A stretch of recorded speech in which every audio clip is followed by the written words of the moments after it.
오늘부터는 이제 제사로 나아가겠습니다. 오늘의 소제목은 내가 거룩하니 너희도 거룩하라. 많이 들어보셨죠? 우리 레위기가 이스라엘 백성들의 자녀들, 우리 다음 세대처럼 그 자녀들이 제일 처음 암송하는 율법서인 걸 알고 계시나요? 그만큼 되게 중요한 성경이에요. 그래서 이제 13살이 성년식인데 13세가 되면은 아이들이 이제 토라를 통째로 암송해요. 토라는 창출, 레미, 신, 이렇게 5개, 모세오경을 이제 암송하는데 이때가 이제 우리식으로 얘기하면은 결혼식처럼 굉장히 성대하게 일가 친척들을 다 모아놓고 성년식을 하는 거예요. 근데 이제 이때 성년식을 하니까 축의금도 갖고 와요. 그래서 모세오경을 이제 토라를 다 아이들이 암송합니다. 그럴 때 제일 처음 암송하는 게 레위기예요. 그래서 이 레위기는 이스라엘의 정체성이라고 할 수 있습니다. 레위기 19장 읽어보겠습니다. 너는 이스라엘 자손의 온 회중에게 말하여 이르라. 너희는 거룩하라. 이는 나 여호와 너희 하나님이 거룩함이니라. 레위기 19장 2절 말씀이고요. 또 읽어보겠습니다. 원수를 갚지 말며 동포를 원망하지 말며 내 이웃 사랑하기를 내 자신과 같이 사랑하라. 나는 여호와이니라. 레위기 19장 18절 말씀입니다. 제가 오늘 레위기 19장을 여러 번 읽었습니다. 이 거룩과 이웃 사랑이 어떻게 연관이 있을까? 몇 번을 읽는 중에 깨달음이 터졌어요. 이 거룩은 하나님의 성품이거든요. 근데 그 성품이 어떻게 나타나냐면 내 이웃을 내 자신과 같이 사랑하는 예수 그리스도의 십자가로 나타난 것이더라고요. 신약에 나오죠. 2계명. 그래서 하나님처럼 거룩하라는 메시지는 이웃 사랑이더라고요. 제사의 면면이 흐르는 흐름은 뭐냐면 공동체였어요. 기독교는 지극히 개인적인데 이 공동체를 빼고 갈 수 없는 제사의 그런 원리들을 다시 한번 우리가 좀 하면서 차근차근 좀 이렇게 살펴보면 좋을 것 같아요. 레위기가 다른 그런 성경 66권 중에 다른 65권에 비해서 인정을 받아요, 사람들이. 막연하게. 근데 인정을 하는데 어렵다는 이유로 분명한 뜻을 간과하는 거예요. 하나의 의식법으로 뭘 해라, 뭘 지켜야 되고 거룩해야 되는데 뭘 먹어야 되고 먹지 말아야 되고 이런 의식법으로만 간주되어 왔어요. 그래서 그 의식들 안에 숨어있는 하나님의 세심한 배려, 하나님의 그 사랑 그런 걸 놓치고 우리가 너무 어려워서 술렁술렁 혹은 휙 지나가 버리는 그런 책이 되었습니다. 그러나 레위기는 우리의 예배를 온전하게 하며 거룩의 회복에 너무나 중요한 거예요. 만약에 우리가 성막을 배우지 않았다면 우리의 예배가 이렇게 깊어질 수 있었을까요? 저는 자신을 할 수가 없어요. 이 성막 예배를 통해서 단 5분, 10분의 예배를 통해서 하나님의 지성소가 인식이 되고 내 마음이 투명하게 보여지는 이런 것들은 우리가 함께 공동체 안에서 예배를 하고 성막에 대해서 정말 꼼꼼하게 지금 이렇게 배워나가고 있기 때문에 우리 예배가 깊어지는 것이라고 저는 확신합니다. 그래서 레위기를 알면 더 예배가 보입니다. 레위기 1장 1절을 열어보니까 출애굽기는 이제 이스라엘 백성들이 광야에서 이제 출애굽을 해서 시내산까지 온 내용, 거기에서 하나님이 주신 율법과 성막을 받은 내용들이 있어요. 그 레위기 1장을 딱 열면 어떤 얘기가 나오냐면 여호와께서 회막이 어디죠? 성막이죠. 성막에서 모세를 부르십니다. 그리고 그에게 이르십니다. 레위기의 뜻이 그에게 말씀하다는 뜻이거든요. 그래서 회막에서 모세를 부르세요. 그전에는 시내산에서 소멸하는 불로 굉장히 무섭게 그 불로 당신의 거룩함을 이스라엘 백성들에게 나타내셨어요. 가까이 오는 자는 죽어요. 근데 레위기 첫 장이 딱 열리니까 하나님이 명해서 만드신 그 성막에서 모세를 부르십니다. 이스라엘 백성에게 이제 임하시는 거죠. 그들이 지은 하나님의 집, 성막에서 하나님의 음성이 비로소 들립니다. 지금 우리는 어디에서 하나님의 음성을 듣습니까? 시내산도 성막도 아니었죠. 바로 우리 마음을 하나님의 처소로 삼으시고 말씀하시죠. 너무 감격스러운 일이에요. 여기도 아니고 저기도 아니고 이 안에서 오늘도 내가 정말 마음만 내가 인식이 되면 예수님만 인식이 되면 바로바로 하나님 말씀이 마음으로 크게 들리고 그런 감격스러운 일들이 저와 여러분에게 있지 않습니까? 제가 로마서 말씀을 다시 보게 되었습니다. 그러므로 형제들아 내가 하나님의 모든 자비하심으로 너희를 권하노니 너희 몸을 하나님이 기뻐하시는 거룩한 산 제물로 드리라. 이는 너희가 드릴 영적 예배니라. 그래서 이 영적 예배라는 게 영어로 스피리추얼, NIV에 나옵니다. 근데 그 뜻과 함께 킹 제임스 버전에 보니까 레즈너블이라고 해서 이게 뭐냐 합당한이라는 뜻이에요. 합당한 의미. 이 두 가지가 같은 의미가 있어요. 영적인 것과 합당한 예배. 그러니까 너희가 드릴 영적 예배는 무엇이냐면은 하나님이 원하시는, 하나님이 기뻐하시는 합당한 예배를 드리라는 거예요. 하나님이 원하시는, 내가 원하는이 아니고 세상이 원하는도 아니고 하나님이 원하시는, 오직 그분이 원하시는 합당한 예배는 무엇일까?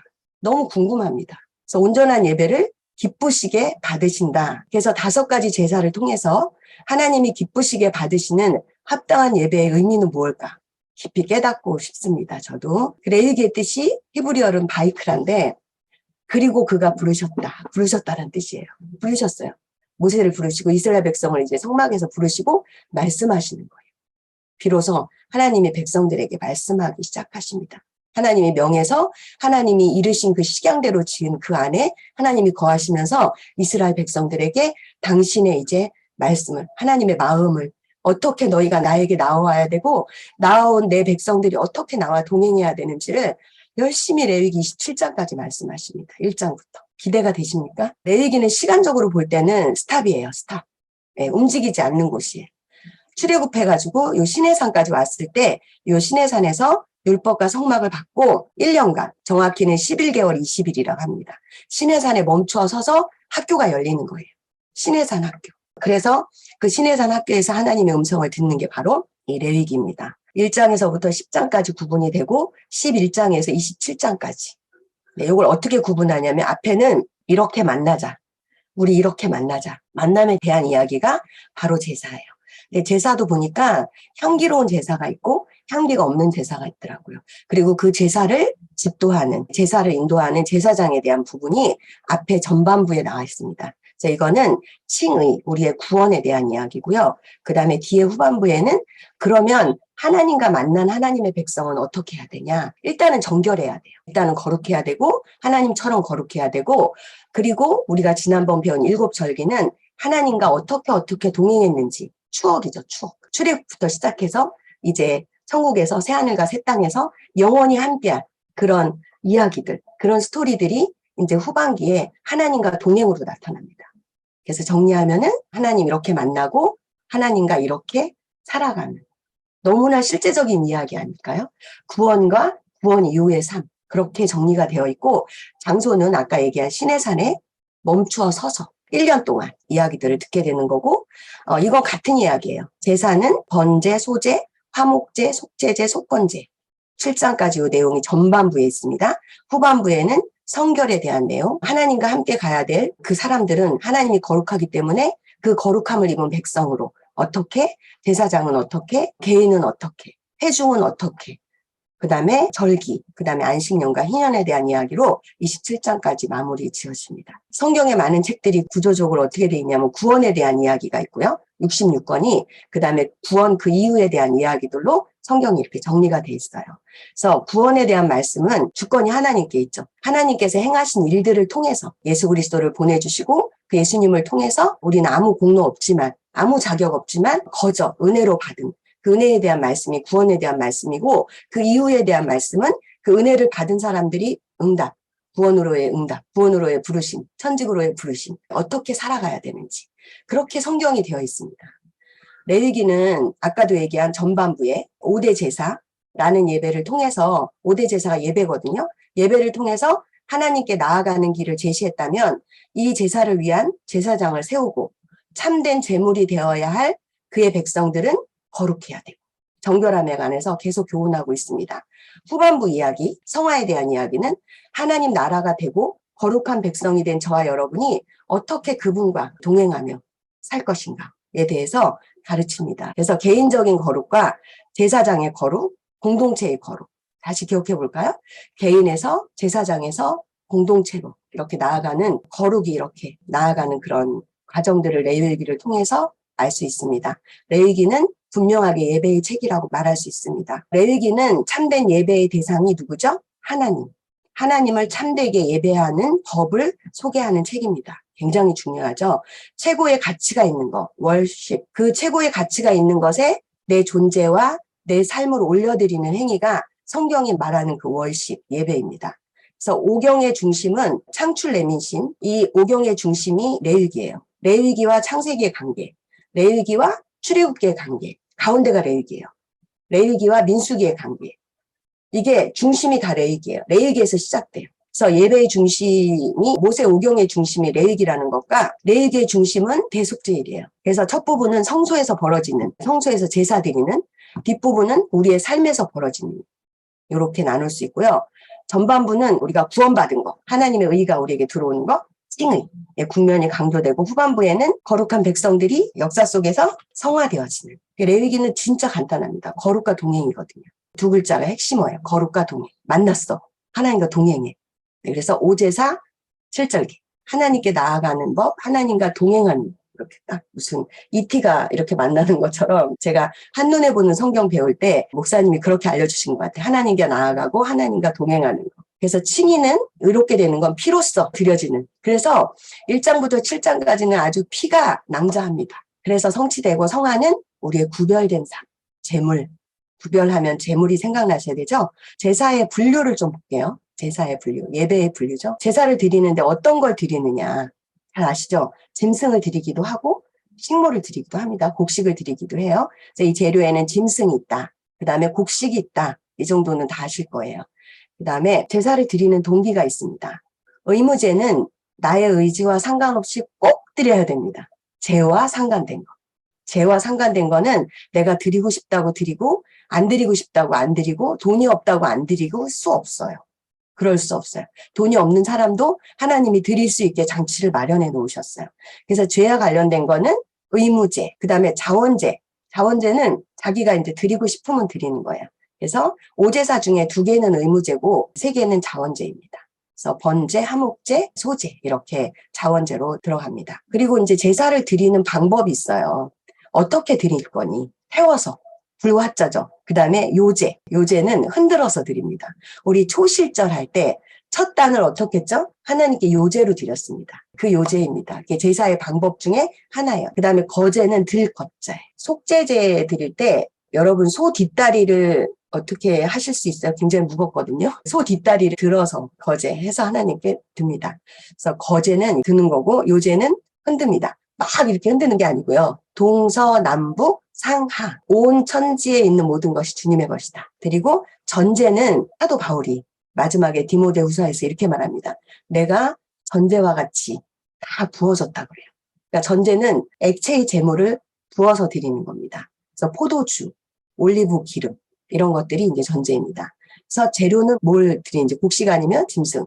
그 다음에 동기는 꼭 드려야 되는지 자원해서 드려야 되는지. 그 다음에 방법은 4가지. 화제, 요제, 거제, 전제. 이렇게 기억을 하시면 좋겠습니다. 제물의 원칙이 있습니다. 1번이 흠이 없어야 돼요. 난지 8일이 지나야 됩니다. 이게 창조 사이클이 지나야 되는 의미가 있다고 하고요. 절거나 병에 걸리거나 상처 입으면 물론 안 되죠. 그리고 자기 집에서 길리운 짐승, 야생이 아니고 가축이라고 해요. 내가 내 먹이를 주고 길리운 짐승. 그리고 또 하나는 이거는 나주 울타리에서밖에 안 가르쳐 주더라고요. 제가 많은 그 정보를 봤는데 이 왜 흠이 없어야 되냐면은 안수해갖고 내 죄가 넘어가는 걸 알잖아요. 근데 이 흠 없는 재물이 왜 흠이 없어야 되냐면 이 흠 없음이 나에게 들어와야 되기 때문에 이게 쌍방으로 전가가 되는 건데 정말 아무도 얘기를 안 해주는데 저희가 질문이서에서 배웠거든요. 그리고 많은 분들이 이거를 배웠는데도 흘려들으셨어요. 제가 다시 질문이서를 가르치면서 제가 이것과 맞물려서 제가 기억하게 된 내용인데 제가 이게 갑자기 깨달음이 오면서 이 흠없음이 그랬던 거야. 제가 지난번에 이제 가포교회에 흠스 그 리더 훈련을 갔었어요. 근데 이제 그 예배, 지성소 예배 드리면서 이 얘기를 했는데 어떤 분이 막 우시는 거예요. 뒤에서 막 들으시다가 끝나고 나서 권사님이신 것 같아요. 그러더라고요. 처음 알았대. 그 흠없는 재물의 그 흠없음이 자기한테, 왜냐하면 그 재물이 예수님이잖아요. 예수님의 흠없음이 나한테 들어오는 게 너무나 당연한 건데, 근데 이게 이 흠없는 재물을 굉장히 엄격하게 하세요. 만약에 들고 왔어. 들고 왔는데 조금이라도 흠이 발견되면 제사를 못 지냅니다. 돌아가야 됩니다. 돌아가서 다시 재물을 바꿔서 와야 되는데 그런 동안에 6월절이 끝나거든요. 절기가. 오고 가는 동안에. 그러면 제사를 못 드리는 거니까 1년에 그 1년 농사 꽝인 것처럼 이제 꽝이 되는 거죠. 이 사람들은 그 제사에 목숨을 걸고 있기 때문에 그래서 이 흠없음이 내 죄가 짐승에게 들어가는 것만 우리가 너무나 강조하지 않나라는 생각을 했어요. 정말 예수 그리스도의 의가 나한테 들어오는 게 더 대단한 건데. 그러면 철저하게 흠없는 재물을 우리가 구분하지 않겠습니까? 그리고 드리는 사람의 형편, 이것도 하나님이 다 고려하십니다. 소재를 드릴 때 하나님이 얼마나 가난한 사람들을 배려하는지. 그러니까 이게 공동체가 다 같이 가야 되는 거지, 누가 부하고 가난하고, 초대교회가 형성되어서 모든 재물을 그 교회 안에 가져와서 정말 그걸 나누었던 그 정신은 이 제사의 정신이에요. 그리고 재물의 종류는 달라도 효력은 동일합니다. 이 소를 드린 자와 비둘기를 드린 자가 같다라는 거예요. 위로가 되지 않습니까? 11조를 1,000만 원 내는 사람과 11조를 10,000원 내는 사람과 효력이 동일하다는 거예요. 모든 재물은 종류에 따라서 드리는 방법이 다릅니다. 읽어보니까 다르더라고요. 다를 수밖에요. 송아지, 그 다음에 염소 드릴 때, 그 다음에 양 드릴 때, 비둘기 드릴 때, 곡식 드릴 때. 좀 다릅니다. 그래서 이런 재물의 원칙도 좀 알고 성경을 읽으면, 레위기를 읽으면 도움이 돼요. 왜 흠없으라고 했는지, 왜 흠없는 재물 하라고 했는지, 그 다음에 나 어려운데 하나님 의무제 드려야 되잖아요. 의무제는. 그런데 가난한 사람도 드릴 수 있게. 근데 여러분 정말 눈물 나요. 가난한 자가 재물 드리려면요. 가난한데 짐승 못 드리니까 곡식 드리거든요. 근데 그 곡식이 어느 만큼 드리는지 아세요? 내가 오늘 굶어야 드릴 수 있어요. 내가 오늘 하루 먹을 것을 드려야 돼요. 폐화법 같은 것도 그렇습니다. 자, 레위기를 통해서 우리가 주목해서 어디에다 딱 초점을 두고 봐야 되는지. 첫째, 레위기는 오늘날 우리에게 막연하게 아는 예배에 대한 성경적인 신학을 알려줍니다. 번제, 소제, 화목제, 속제제, 속건제의 의미와 세부적인 가르침은 정리되지 않는 예배의 다양한 형태와 주장들에 대한 이해를 제공해 줄 것입니다. 예고편입니다. 1장부터 7장까지 이 5개의 그 제사가 막연하게 아는 예배, 막연하게 아는, 진짜 막연하게 아는 예배. 그나마 우리는 지성소 예배를 통해서 그래도 안다고 하는 그 예배를 더 세부적으로 알 수 있는 그런 기회가 될 거고요. 둘째, 레위기에 나타난 제사장들의 의미와 역할은 단지 제사장뿐만 아니라 만인 제사장의 가르침 속에 있는 성도들에게 어떻게 왕 같은 제사장으로 서야 할 것인지를 알게 해주실 거예요. 요건 8장부터 나오는 이야기인데 우리가 왕 같은 제사장으로 어떻게 서야 하는지, 재물을 다루는 그 제사장들로, 그리고 또 직접 우리가 제사장이 되어서 어떻게 살아야 되는지. 셋째, 레위기의 정결 규례들은 하나님께 드려지는 예배의 정신과 제사장에 대한 교훈에 이어서 하나님께 드려져야 할 제물로서의 나 자신을 돌아보게 하십니다. 내가 제사장이지만 내가 제물이거든요. 그래서 제물로서의 나 자신을 돌아보게 합니다. 넷째, 레위기가 가르치는 거룩에 관하여 주목해 보아야 합니다. 제물된 자들의 정결함과 그들의 거룩함에 관해서 교훈하십니다. 이러한 거룩함은 개인적이며 공동체적으로 나타납니다. 또한 거룩함은 사람을 향하여, 하나님을 향하여 나타납니다. 아까 제가 레위기 19장, 내가 거룩하니 너희도 거룩하라. 그 다음에 또 말씀하시기를 이 거룩이 뭐냐면 이웃을 사랑하는 거였어요. 내 몸과 같이 사랑하는 거였어요. 그래서 그게 바로 이 4번째 이야기예요. 자, 5번째 마지막에 레위기에 나타난 여러 가르침 속에 녹아있는 영적인 성숙이 있습니다. 영적인 성숙에 관한 교훈과 가르침을 우리가 발견해야 할 것입니다. 신앙은 한편으로 응답하죠. 하나님이 우리를 구원으로 부르시고 우리를 천직으로 부르셨어요. 그러면 그 부르심에 성숙하게 순종, 억지로 순종이 아니라 성숙해서 이것들이 내가 하나님의 구원의 그 은혜에 감사하고 구원받은 이후의 삶이 이렇게 하나님과 동행되는 것에 대한 이 진짜 소름 돋는 이 놀라운 하나님의 그 진짜 구조적이거든요. 이 레위기가. 그런 것들을 통해서 저절로 순종하게 나아가는, 억지로 하는 게 아니라 저절로 자발적으로 제사 드리게 되는 화목제 너무 좋습니다. 화목제가 이렇게 수평적인 제사거든요. 그래서 화목제 제물은요, 하나님과 제사장과 백성이 동등하게 나누어 먹습니다. 그런 제사들을 통해서 우리에게 정말 은혜로운 시간이 될 것이라고 기대합니다. 우리는 내 힘으로 하나님처럼 거룩해질 수 없습니다. 예수 그리스도와 연합을 통해서만 그 거룩이 가능합니다. 두 번째, 제사의 행위 자체가 깨끗한 것이 아니라 하나님의 은혜가 우리를 깨끗하게 한 것입니다. 전 너무 은혜가 되었어요. 구약의 사람들은 행위를 깨끗하게 하려고 얼마나 제사를 열심히 드렸겠습니까? 돈도 없는데 비쌀 거 아니에요, 짐승들. 근데 우리는 그 속에 들어있는 하나님의 은혜를 볼 수 있어서 너무 감사하고 모든 제사의 제물이 있죠. 소나 양이나 곡물까지도 예수 그리스도를 의미합니다. 이 소재가 예수님을 의미하는데 소재가 엄청 빠지거든요. 오늘은 소재의 은혜를 너무 많이 받았습니다. 예수 그리스도를 의미하는 것이기 때문에 동물의 제사가 효력이 있어요. 이 메타포가 있기 때문에 이 모든 제사가 메타포가 있기 때문에 그리스도는 모든 종류의 제사를 번제, 속죄제, 소제, 속건제, 화목제 이 모든 5개의 제사를 단번에 드림으로 영원한 제사를 완성하셨습니다.